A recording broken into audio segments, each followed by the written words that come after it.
Aloha, I'm Nicholas Jordan Moore.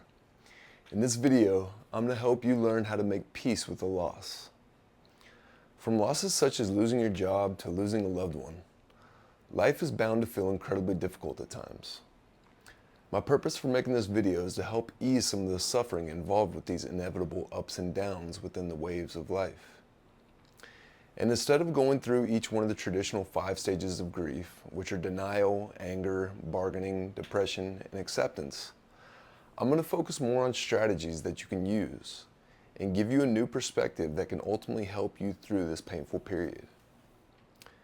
To preface these strategies and perspectives, first I want to make sure that we're clear on the most important part of this process, and that's not judging yourself for where you are along the healing journey.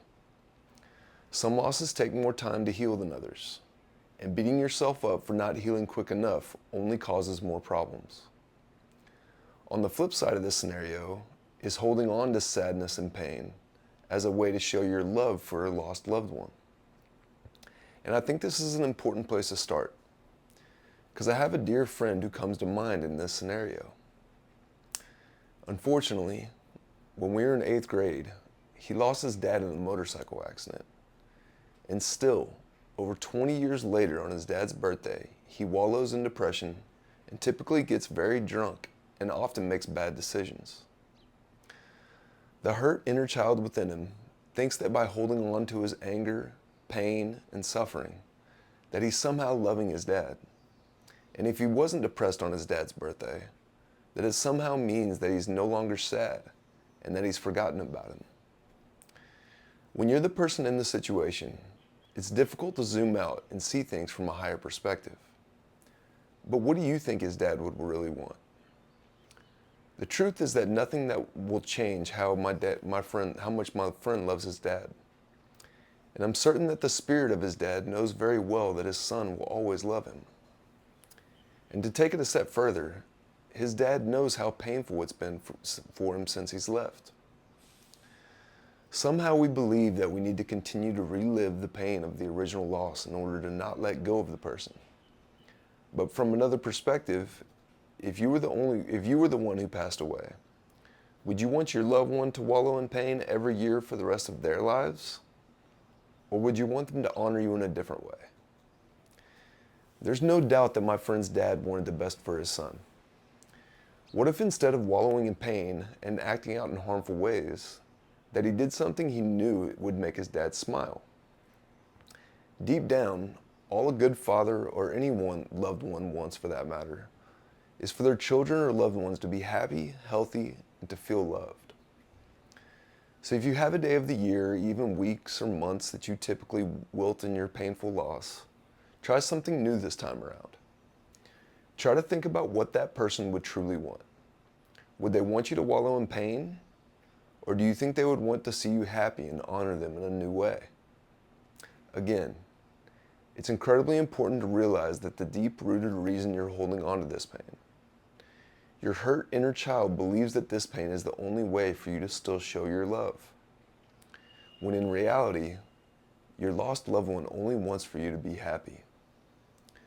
So the next time around, try to figure out a way to celebrate the time you had together and honor your loved one's life in a new way that would make them happy and proud.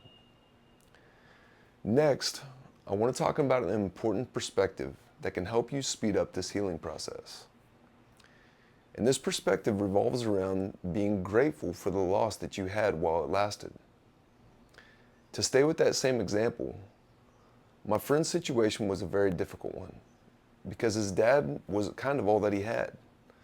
His mom lived in a different city, and once his dad passed away, he had to uproot his entire life. So in this scenario, it can be really difficult to see the bright side. But what about people who never had parents or grew up going from foster home to foster home? What I mean is that in order to heal from a loss, try to find gratitude for the love that you had while you had it. Some people go all the way through life without feeling a deep love and connection. So try to celebrate what you had and focus on remembering the good times. There's always a direction we can point to see others that seem to have more than we do. But if we can focus on remembering that there are millions of other people living in the world today that have much less, and some that will never feel the deep love that you feel that you've lost, so try to remember that. Try to find the gratitude. If you're mourning a lost one, try to be grateful for whatever time you were able to spend with them. And know that you were lucky to feel that deep of a love in the first place. To conclude, try to remember that perspective is everything. Does your loved lost one want you to continue to be sad? Or do you think that they would want you to be happy? And try to focus on how lucky you were to know a deep love in your life. Remember the good times and be grateful for the times you had.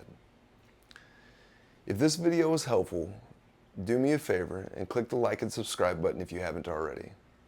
And if you have any subjects that you would like for me to talk about specifically, please leave a comment below. I'm Nicholas Jordan Moore, reminding you that you're worthy of abundance, love, and happiness. Until next time.